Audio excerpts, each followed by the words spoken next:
Good morning दोस्तों, मैं अजय सिंह अपने सभी प्यारे भाइयों का अभिनंदन व स्वागत करता हूं अपने YouTube चैनल पे। जैसा कि मैं आपको लगातार अच्छे से टीच करते चला आ रहा हूं, जो कि use of was verb, noun, pronoun, adjective, verb, adverb, काफी चीजें मैंने आपको पढ़ा दी हैं। अब सीक्वेंस से मैं चाहता हूं कि 10 से 12 रोज आपको वोकैब्स दी जाएं और साथ ही साथ बेसिक के कुछ लेक्चर प्रोवाइड किए जाएं। मैं आज आपके लिए कुछ सफिक्स लेके आया हूं, सफिक्स और प्रीफिक्स के, उससे कुछ मीनिंग मैं आपको याद लर्न कराऊंगा यहाँ पे। तो मैं बता दूं आपको सफिक्स क्या होता है। सफिक्स का मतलब होता है कि एक आपके पास एक मीनिंग होगी, जिसको हम जिसपे हम सफिक्स लगाएंगे, और सफिक्स लगाएंगे क्या, आई ये आई जहां कहीं भी लगा मिल जाए, इसका मतलब होता है सिमिलर, लाइक, मतलब बिल्कुल एक जैसा, एकदम जैसा। इसका मतलब ये होता है एकदम एक जैसा। तो जैसे मैं बात करूं, ये लिखा है लोइन, और जैसे ही इस पे हमने क्या लगा दिया, आई, तो इसका लॉइन का मतलब जो होता है, इसका मतलब होता है शेर। क्या मतलब होता है, शेर। और जैसे ही आई लगा दिया तो क्या बन गया, शेर जैसा। क्या बन गया भाई, शेर के जैसा। तो क्या बोल सकते हैं, लाइक अ लायन। ठीक है भाई, बिल्कुल सिंपल है। इस तरह से हम मीनिंग को याद करें। देखो, लियोन लग भी रहा है, लायन, बस थोड़ा सा मीनिंग का डिफरेंट है। अब ये लिखा है BOV, बो, इसका मतलब था कैटल। क्या होता है, कैटल। और जैसे ही हमने इसमें लगा दिया आई, तो क्या बन गया, बोवीन। इसका मतलब क्या हो गया, जानवरों के जैसा। क्या बन जाएगा भाई, जानवरों के जैसा। तो क्या बोलेंगे, लाइक कैटल। ठीक है भाई, अब ये बन गया। इससे देखो, ये तो बिल्कुल सिंपल था। अब ये बोविन, तो इसको याद कैसे करेंगे, थोड़ा सा ट्रिक बनाएंगे इसको। और जैसे ही मैं यहाँ पे लिखता हूं बोना, BOV, और मान लेते हैं BO जैसे आया, और बोवना बना दिया इसे N लगा के। भाई फालतू बातें हैं, बोना। किसी ने अपने खेत में कुछ बो दिया, मतलब कि कुछ भी मान लेते हैं कि गेहूं बो दिया, या फिर किसी ने कुछ भी बो दिया, तो मतलब क्या हो गया, वहां पे उसके खेत में आके कैटल, कुछ जानवर आके क्या करने लगे, उसे चरने लगे। फालतू की बातें हैं। जैसे ये वो याद आए तो याद आ जाए बोना, और बोई हुई चीज को कौन आके खाते हैं भाई, जानवर खाते हैं। इस बात को हम याद रखेंगे और आसानी से मीनिंग याद हो जाएगी। ठीक है भाई, लायन तो याद ही हो जाता है, लोइन मतलब क्या होता है, शेर जैसा। ये होता है इक्विन, और जैसे ही हमने आई लगाया तो क्या हो गया, इक्विन। और इक्विन का जो मतलब होता है वो होता है घोड़े जैसा। क्या होता है भाई, घोड़े के जैसा, लाइक अ हॉर्स। क्लियर है। इसका मतलब क्या हो गया, इक्विन है, और इसको मैं बना लेता हूं क्वीन। क्या बना लेता हूं, क्वीन। ठीक है भाई, क्वीन का मतलब क्या होता है, रानी। लेकिन हमें घोड़े जैसा रिलेट करना है। एक रानी थी जो घोड़े पे, क्वीन का मतलब जो होता है ना, एक क्वीन का मतलब होता है घोड़ा। ठीक है भाई, तो एक क्वीन थी, एक रानी थी जो घोड़े पे चलती थी, घोड़े पे सवार होकर चलती थी। भाई फालतू बात है। अब क्वीन का मतलब रानी ना समझ लेना, क्वीन का मतलब होता है घोड़े के जैसा। मतलब कि क्या हो गया, घोड़े के जैसा। ठीक है भाई, तो ये वर्ड इस तरह से आप याद करते जाएंगे। इसके बाद मैं बता दूं फिलिन। इसका मतलब होता है बिल्ली जैसा, बिल्ली के जैसा। अब इसकी मैं ट्रिक नहीं बना पाया, इसे आप लोग क्या करेंगे, याद कर लेंगे अपने आप। 1-2 वर्ड ऐसे होंगे जो विदाउट ट्रिक के आपको याद करने पड़ेंगे। फिलिन का मतलब क्या हो गया, बिल्ली के जैसा। अब इस पे भी हम आई लगा दें। ये आई जो होता है सफिक्स, और एक होता है प्रीफिक्स। जो वर्ड के पहले लगता है उसे हम बोलते हैं प्रोफिक्स, जो वर्ड के बाद में लगता है उसे हम क्या बोल देते हैं, सफिक्स। ये हो गया फिशिंग। देखो फिश, फिश जैसा नहीं लगता, फिशिंग मतलब क्या हो गया, मछली के जैसा, मछली के जैसा, जो मछली जैसा लगता हो, कोई व्यक्ति भी हो सकता है, कोई प्राणी भी हो सकता है, कुछ भी हो सकता है, मछली जैसा हो सकता है, ठीक है ना भाई। अब सिंपल सा वर्ड था ये सरपेंट। सरपेंट का मतलब क्या होता है, सांप। सरपेंट का मतलब होता है सांप, और सरपेंट का मतलब क्या हो गया, सांप के जैसा, सरपेंटीन, INE लगाना पड़ेगा भाई। और सरपेंटीन का मतलब क्या हो गया, सांप के जैसा, सांप के जैसा, ठीक है ना भाई, सांप के जैसा। सरपेंटीन का मतलब क्या हो गया, बिल्कुल सांप के जैसा।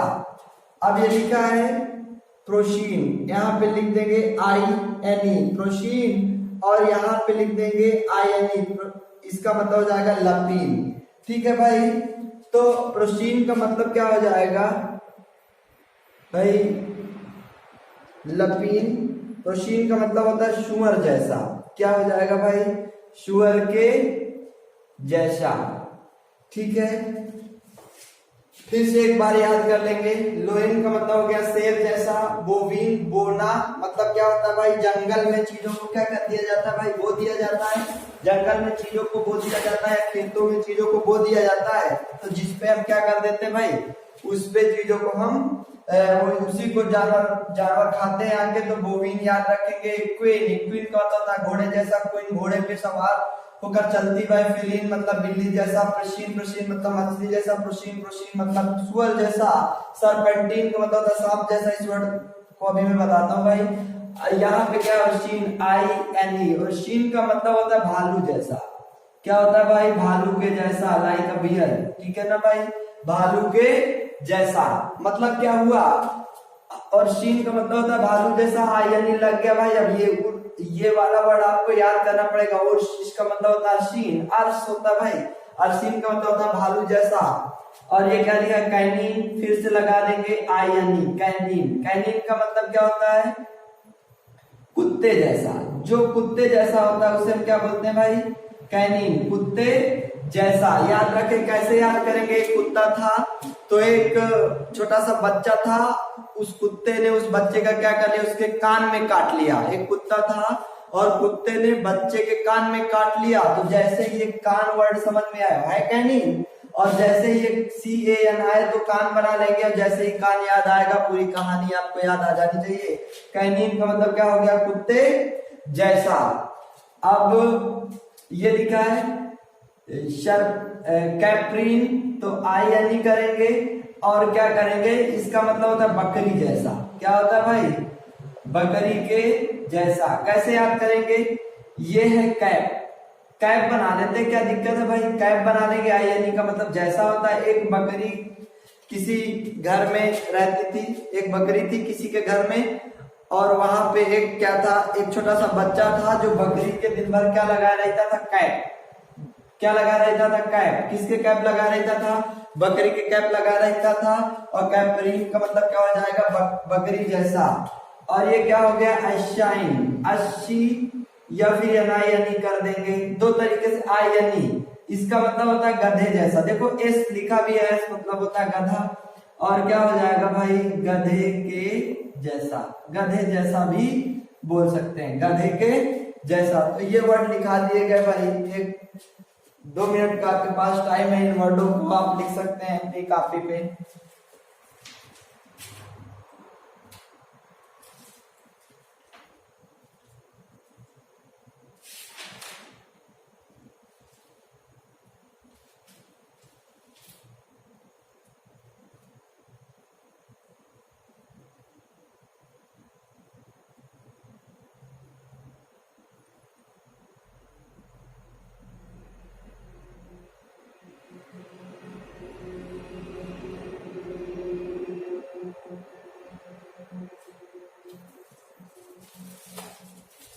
ठीक है भाई, तो ये वर्ड था लपीन। इसका मतलब क्या होता है, इसका मतलब होता है भेड़िए जैसा। लपीन, लपीन का मतलब क्या होता है, भेड़िए के जैसा। एक वर्ड और बच गया भाई, मैं एक वर्ड और लिखा देता हूं जिसका होता है SALINE, सैलीन। साल्ट से निकल के आया सैल, साल्ट से निकल के आया सैल, और सैलीन का मतलब क्या होता है? नमक के जैसा, नमक जैसा, लाइक अ साल्ट। ठीक है ना भाई? तो इस तरह से ये इतने सारे वर्ड हैं आपके पास। आज 13 वर्ड हमने कराए आपके लिए, तो इन वर्डों को अच्छे से याद करें, कहीं ना कहीं आपके एग्जाम में काम आएंगे। हालांकि इंटरमीडिएट के एग्जाम में ऐसे वर्ड आएंगे नहीं, बट इसके बाद जो आपके लिए कंपटीशन के एग्जाम होंगे वो एग्जाम के लिए बहुत इंपॉर्टेंट होंगे ये वर्ड। वैसे भी हम लोग इंग्लिश पढ़ रहे हैं तो हमें वर्डों का ज्ञान होना चाहिए। सो आज ये थोड़ी कुछ मीनिंग हमने कराई। इसके बाद हम अपने जो मेन टॉपिक चल रहा था यूज ऑफ वाज वर, जो कि मैंने निगेटिव तक करा दिया है। सो आपने इसे नोट कर लिया होगा, नहीं भी नोट किया तो पॉज करके इसे नोट कर लिया। चलिए भाई स्टार्ट करते हैं अपना use of was were. Use of was वर का जो मैंने बताया था कल आपको, यूज ऑफ वाज वर का निगेटिव तक हमने बताया था। पहले से मैं थोड़ा सा ब्रीफ कराना चाहूंगा आपको जो मैंने कल पढ़ाया था। तो देखेंगे पहले, कल और परसों सब काम ब्रीफ कर लेंगे। पहले मैंने पढ़ाया था इज एम आर। क्या पढ़ाया था भाई? Is am are. जिन हिंदी वाक्यों के अंत में है, ही, हो, हूं आदि शब्द आ जाए और क्रिया ना हो, उन्हें हम क्या कहते हैं? Is am are. जैसे मैं बात करूं, मैं वहां नहीं हूं, मैं वहां नहीं हूं भाई, use of is am are का निगेटिव। और जैसे मैं बोल दूं यहीं पे, वह राम है, वह राम है। सिंपल सी बात है, वह राम है, ये भी है लग गया। लेकिन यहीं पे अगर मैं यहीं पे इन दोनों को हटा के और यहाँ पे लिख दूं, मैं वहां नहीं था, वह राम नहीं था, तो अब ये इज एम आर नहीं है भाई, इसे हम क्या बोलेंगे? वाजवर। क्या बोलेंगे? वाजवर। ठीक है भाई? मतलब क्या कि है आ जाए, क्रिया ना हो तो इज एम आर, वर्ब ना हो तो इज एम आर, और वाज या वर आ जाए तो क्या बोलेंगे? था थी थे। समझ आ गया? था थी थे आ जाए तो किसका यूज करेंगे? वाज वर। लेकिन एक बात का हम याद रखेंगे कि वर्ब ना आने पाए, अगर वर्ब आ गई तो वह यूज नहीं रह जाएगा, वो कुछ और रह जाएगा। तो निगेटिव तक हम कल पढ़ चुके थे। आज हम जो पढ़ेंगे, आज हम लोग क्या पढ़ेंगे? आज पढ़ेंगे यूज ऑफ वाज वर का interrogative first type. Use of was वर का इंट्रोगेटिव फर्स्ट टाइप। तो चलिए स्टार्ट करते हैं यूज ऑफ वाज वर का इंट्रोगेटिव फर्स्ट टाइप। चलिए देखते हैं यहां पे।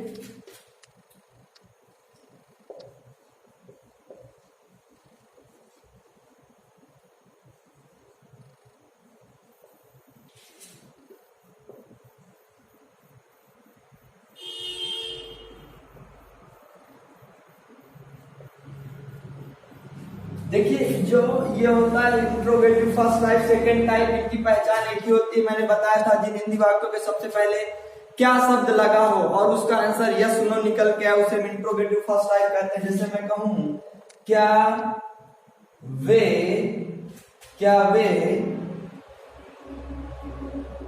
मेरे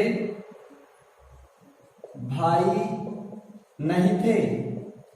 क्या वे मेरे भाई नहीं थे? किसी से अगर ये वर्ड बोल दिया जाए तो क्या बोलेगा? वो यही बोलेगा कि नहीं, या तो बोलेगा हाँ। मैंने कहा क्या वो मेरे भाई नहीं थे, तो बोलेगा नहीं, या तो बोलेगा हाँ थे। तो इसका मतलब क्या हो गया? यस नो का आंसर निकल के आ जाए तो इंट्रोगेटिव फर्स्ट टाइप। अच्छे से चीजों को पढ़ेंगे भाई, और धीरे धीरे करके हम टेंस की ओर बढ़ेंगे, फिर नरेशन, फिर पैसिव वॉइस, फिर इसके बाद सिंथेसिस, ट्रांसफॉर्मेशन, जितना भी टॉपिक है मैं आपको पढ़ाऊंगा। और जैसे ही ग्रामर पोर्शन खत्म होगा मैं आपके बुक का भी पार्ट लेके आऊंगा। 9th 10th 11th and 12th सारी की सारी मैं बुक का भी मैटर सॉरी भाई, सारी चीजें मैं आपको प्रोवाइड करूंगा। तो मैं बात करता हूं कि रूल की अगर मैं बात करूं तो मैं यहीं पे लिखे देता हूं, थोड़ा सा यहीं पे साइड पे,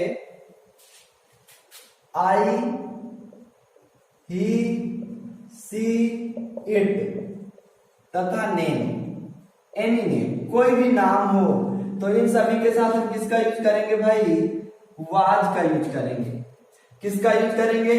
वाज का यूज करेंगे। लेकिन अगर क्या आ जाए, यहां पे देख लेते हैं, यहीं पे मैं वैसे लिखा चुका हूं, फिर भी देख लेते हैं। यू वी दे तथा बहुवचन कर्ता के साथ, बहुवचन कर्ता के साथ किसका यूज करेंगे भाई, वर का यूज करते हैं। किसका यूज करते हैं, वर का यूज करते हैं। ये रूल नंबर 2 था, ये रूल नंबर 1 था। लिख लेंगे भाई अच्छे से रूल डाल के, ये रूल नंबर 2 था, ये रूल नंबर 1 था।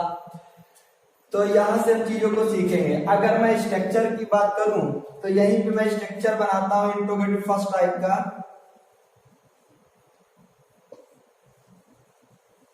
स्ट्रक्चर की मैं बात करूं तो सबसे पहले हम लोग क्या लिखेंगे, सब्जेक्ट नहीं भाई, हेल्पिंग वर्ब लिखेंगे।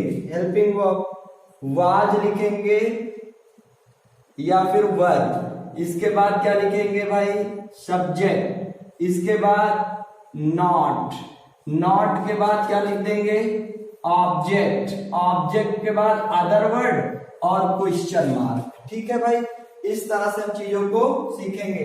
मैंने कहा क्या वे मेरे भाई नहीं थे, अब यहां से थाती थे आ गया तो क्या पता चला, वाज वर्ब, वर्ब नहीं है तो वाज वर्ब, और यहां लगा मिल गया नहीं, तो वाज वर्ग का क्या हो गया भाई, निगेटिव। वाज वर्ग का क्या हो गया, निगेटिव। लेकिन यहां से ऐसे पढ़ते चले आए तो पहले मिल गया क्या, और इसका आंसर निकल के आ गया यस या नो का। इसका मतलब ये क्या हो गया, इंट्रोगेटिव फर्स्ट टाइप। तो यहाँ पे क्या था, तो क्या की अंग्रेजी नहीं बनाते, इसकी जगह लिखेंगे वाज या वर्ब। लेकिन अपने आप नहीं लिख देंगे वाज या वर्ब, देखना पड़ेगा इसका सब्जेक्ट क्या है। वे मेरे भाई नहीं थे, मेरे भाई नहीं थे, कौन, वे। इसका सब्जेक्ट क्या है भाई, दे। इसका सब्जेक्ट दे है। और मैंने कहा यू वी दे बहुवचन कर्ता के साथ हम किसका यूज करते हैं, वर का। तो क्या लिख दिया, वर दे। स्ट्रक्चर पे वाज लगाएंगे या वर लगाएंगे, इसके बाद सब्जेक्ट लगाएंगे, वाज या वर लिख दिया, इसके बाद सब्जेक्ट लिख दिया, तो क्या हो गया, वर दे। अब फिर क्या भाई, नॉट भी लगा है, वाज वर सब्जेक्ट लिख दिया, नॉट लगा तो भाई नॉट भी लगा देंगे, वर दे नॉट। फिर माई मतलब क्या होता है, मेरा, माई ब्रदर। समझ आ गया होगा भाई, वर नॉट माई ब्रदर। तो इस तरह से हम सीखते जाएंगे। फिर इसके बाद मैं बात करता हूं, ऊपर सेंटेंस मैं आपके लिए लिखता हूं ऊपर, ये तो आपको पता चल ही गया होगा, वर दे नॉट माई ब्रदर, मतलब कि वे मेरे भाई नहीं थे। फिर एक सेंटेंस मैं लिखता हूं,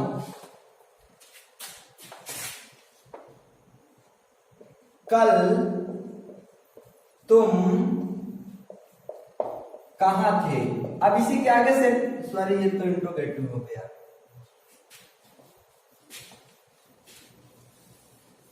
क्या तुम कल मैदान में थे। अब इसी को हम लोग बोल सकते हैं, जब मैं आया, क्या तुम कल मैदान में थे, when I came, क्या तुम कल मैदान में थे। तो कैसे जोड़ेंगे इस सेंटेंस को, were you in the field yesterday, were you in the field yesterday when I came। तो इस तरह से सेंटेंस को हम लोग जोड़ेंगे और आसानी से बनता जाएगा। तो इंट्रोगेटिव क्या है, ये फर्स्ट टाइप क्या की अंग्रेजी नहीं बनाते। अगर हम क्या की अंग्रेजी नहीं बनाते तो क्या की जगह हम क्या लिखेंगे, वाज या वर। सब्जेक्ट क्या है, यू, और यू के साथ हम लोग क्या लगाते हैं, वर। तो क्या हो गया, वर यू। अब नॉट तो है नहीं, तो नॉट तो लगाएंगे नहीं, सब्जेक्ट हो गया। इसके बाद हमें लगाना ऑब्जेक्ट, तो क्या लगाएंगे, in the field. In the field या ग्राउंड भी लिख सकते हैं, ग्राउंड भी लिख सकते हैं, ठीक है। Were you in the ground, कब, कल, यस्टरडे, YESTERDAY। सुनना जरा सा, ये वाज या वर क्या हो गया, हेल्पिंग वर्ब, इसके बाद सब्जेक्ट, हेल्पिंग वर्ब, फिर क्या लगा दिया, सब्जेक्ट, फिर नॉट नहीं था, हटा दिया, ऑब्जेक्ट था भाई, तो ये पूरा का पूरा क्या है, ऑब्जेक्ट। और अदर वर्ड क्या है, ये यस्टरडे ही तो है अदर वर्ड। तो इस तरह से इन सेंटेंसों को हम समझते गए। अब हम बात करते हैं interrogative second type, was word का इंट्रोगेटिव सेकंड टाइप। चलिए देखेंगे। यूज ऑफ वाज वर का interrogative second type.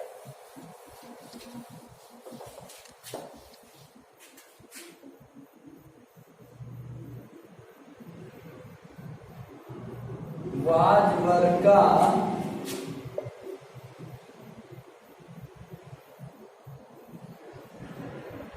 Interrogative second type. ठीक है, वाज वर का इंट्रोगेटिव सेकेंड टाइप। इसका मतलब क्या हो गया, वाज वर आया तो पक्का क्या लगा रहेगा, था, थी एंड थे। इन चीज को हम लोग याद रखेंगे, बिल्कुल बेसिक है। आई के साथ सारी चीजें पता है, डायरेक्ट मैं स्ट्रक्चर की बात करता हूं। स्ट्रक्चर तो सबसे पहले क्या लिखेंगे भाई, interrogative word, IW interrogative word. इसके बाद हम लोग हेल्पिंग वर्ब लिखेंगे जिसे हम क्या बोलते हैं, वाज या फिर वर। ठीक है, देन सब्जेक्ट, देन नॉट। इसके बाद हम लोग क्या लगाएंगे, ऑब्जेक्ट। ऑब्जेक्ट के बाद भाई मेरे other word, then question mark. ठीक है, तो इस तरह से हम सेंटेंस को फिलअप करेंगे। वही सेंटेंस में लिखता हूं, तुम कल कहां थे। तुम कल कहां थे मतलब क्या, के बीच में कल ही लिखाया था पहचान।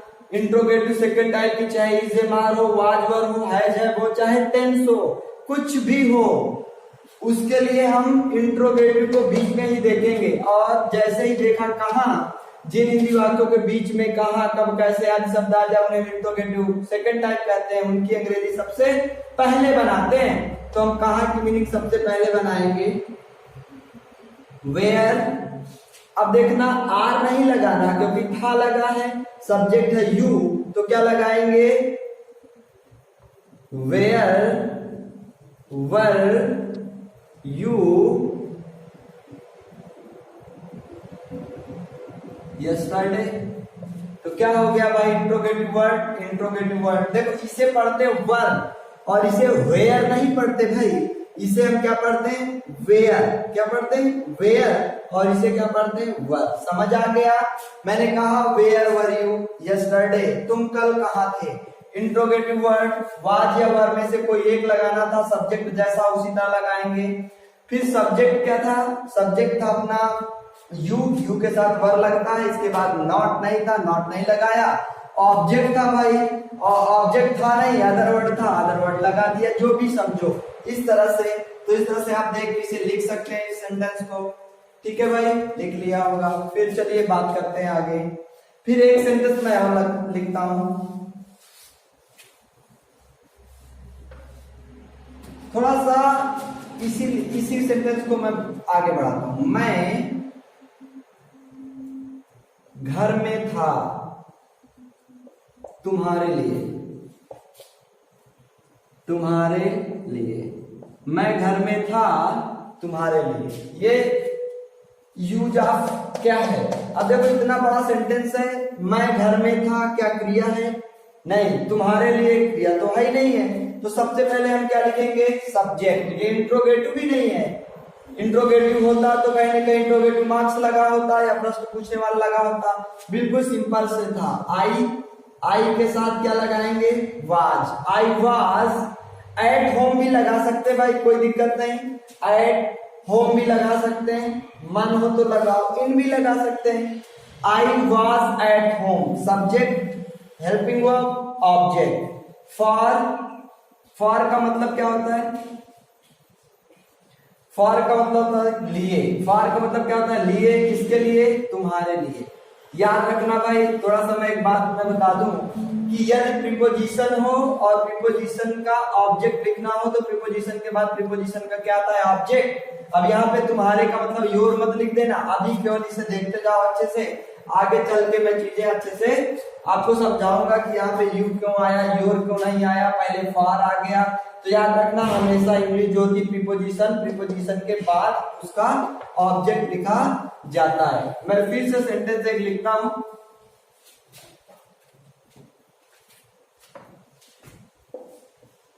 तुम्हारे पापा स्कूल में क्यों थे। सिंपल सा बिल्कुल। तुम्हारे पापा स्कूल में क्यों थे? अब देखो क्यों लग गया, और क्यों की मीनिंग क्या होती भाई? वाई। ठीक है, वाई। तुम्हारे पापा स्कूल में क्यों थे, क्यों की मीनिंग बना दी। वाई इंट्रोगेटिव वर्ड, वाज या वर लगाएंगे। अब देखो इसमें नाउन क्या है, नाउन ही सब्जेक्ट बनने का काम करता है। पापा है नाउन, कॉमन नाउन, और नाउन के पहले जो आया करते हैं उसे एडजेक्टिव बोलते हैं। तो नाउन अपने अकॉर्डिंग हेल्पिंग वर्ब लेता है, ना कि एडजेक्टिव। तो इसका मतलब पापा सिंगुलर है, तो क्या लिखेंगे? Why was your father. ठीक है भाई, your father. Why was your father कहां थे भाई? देखो interrogative word, helping verb, subject. Interrogative word, helping verb, subject. अब क्या लिखना है? ऑब्जेक्ट। तो पहले क्या लिखेंगे? In the school. सिंपल सी क्वेश्चन मार्क लगा देंगे। ठीक है ना भाई? इस तरह से ये आपका टॉपिक वाज वर का खत्म हुआ। प्रैक्टिस के लिए मैं एक दिन आऊंगा, जैसे ही सारा इसे मार was were, shall be, will be, is, has, have, had, shall have be, will have be, जैसे ही खत्म होगा मैं प्रैक्टिस के लिए 102 दिन आऊंगा, और उसमें 50 या 25 सेंटेंस मैं लेके आऊंगा, और सारे के सारे सेंटेंस की हम लोग प्रैक्टिस करेंगे, और चीजें ऑटोमेटिक समझ में आ जाएंगी। और जैसे ही हम चीजों को समझ जाएंगे आगे, फिर टेंस पढ़ना शुरू करेंगे। जैसे ही टेंस खत्म होगा वॉइस या नरेशन सीखेंगे। वॉइस या नरेशन के बाद मैंने बताया ये सिंथेसिस पे हम लोग अपनी पकड़ बनाएंगे। मैं बात करता हूं यूज ऑफ शैल बी या विल बी। ठीक है, इनमें जो आएगा लास्ट में क्या आएगा? गा, गी एंड गे। गागी गे, और क्या ना हो? क्रिया, जिसे हम क्या बोलते हैं इंग्लिश में? वर्ब। बिल्कुल बेसिक से वर्ब ना हो तो उन्हें हम क्या कहते हैं? यूज ऑफ शैल बी या विल बी। ये जो बी होता है ना भाई, बी यहां पर मैं लिख देता हूं। बी का मतलब 3 होता है। एक होता है बनना, एक होता है होना, और इसी पे एक होता है क्या? रहना। बनना, होना, रहना। तो देखना इस पे हम लोग शैल बी विल बी का यूज करेंगे। तो रूल क्या है? रूल नंबर 1, ही नहीं, इस पे क्या है? आई और वी के साथ, आई और वी के साथ शैल का यूज करते हैं। ठीक है, बाकी सभी के साथ इसी पे बना देते हैं।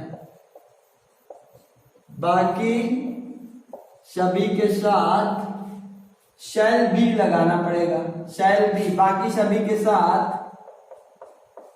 विल बी का यूज करते हैं। बाकी सभी के साथ विल बी का यूज करते हैं। अब क्या होता है कि हम लोग सभी सब्जेक्ट के साथ इस समय विल बी का यूज करते हैं, लेकिन ये राइटिंग पे हम लोग शैल बी लगाएंगे, लेकिन स्पीकिंग पे हम आई के साथ भी विल, वी के साथ भी विल, सभी सब्जेक्ट के साथ हम किसका यूज करते हैं? विल बी का। तो इसका मतलब क्या हुआ कि राइटिंग पे तो हमें लिखना पड़ेगा, तो क्या करेंगे? स्ट्रक्चर लिखेंगे। स्ट्रक्चर में सबसे पहले क्या? सब्जेक्ट। इसके बाद क्या लिखेंगे? शैल बी या फिर विल बी। ठीक है, इसके बाद क्या लिखेंगे? ऑब्जेक्ट। हो गया ना भाई? तो देखते हैं सेंटेंस इसी पे। मैं खिलाड़ी बनूंगा, मैं खिलाड़ी बनूंगा। इस सेंटेंस को फ्यूचर इंडेफिनिट में भी बना सकते हैं, लेकिन बनना भी मतलब होता है तो हम लोग यूज पे भी बना सकते हैं। तो क्या लिखेंगे? आई के साथ क्या लिखते हैं? आई वी के साथ shall be. I shall be a player. ठीक है ना भाई? आई शैल बी अ प्लेयर, तो इसे आप लिख सकते हैं। ठीक है, लिख लिया होगा, फिर से पॉज करके लिखो भाई, पॉज करके लिख लिया करो। ठीक है, चलिए। इस पे हम और एक सेंटेंस लिखते हैं।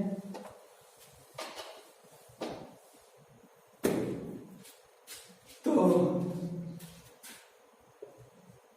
मैं घर में रहूंगा। भाई फिर से बोलता हूं, इसे प्रेजेंट इंडेफिनिट भी बना सकते हैं बिल लगा के, लेकिन बी मतलब भी रहना होता है, बनना होता है, होना होता है, ठीक है ना। तो क्या लिखेंगे, आई शैल बी एट होम। इन भी लगा सकते हैं, ठीक है ना भाई। सब्जेक्ट लिख दिया, हेल्पिंग वर्ब लिख दिया, ये पूरा का पूरा हेल्पिंग वर्ब है, शैल बी या विल बी, ठीक है। इसके बाद क्या लिख दिया, ऑब्जेक्ट लिख दिया, ठीक है भाई। तो इस तरह से आज का टॉपिक ये था, shall be will be. Was verb भी अपना खत्म हो गया और हमने 12 से 13 वोकैब्स भी अपने देखे। तो उन वोकैब्स को आप जितना हो सके शाम सुबह 10 मिनट 5 मिनट देखें। और इस समय जो कि सारे के सारे लोग कोरोना वायरस के चलते अपने अपने घर में, तो मैं यही कहना चाहूंगा कि फिजूल के गेम वेम ना खेलकर पढ़ाई करें। भाई इस समय 3:30 हो रहा होगा और ये रात का समय है और मैं लगातार पढ़ाई करता हूँ, इसके बाद ये वीडियो आपके लिए अपलोड करता हूँ। सो प्लीज अगर मेरे वीडियो आपको अच्छे लगते हो तो मेरे चैनल को लाइक करें, सब्सक्राइब करें और शेयर जरूर करिएगा। आज के लिए रखते हैं, थैंक यू सो मच।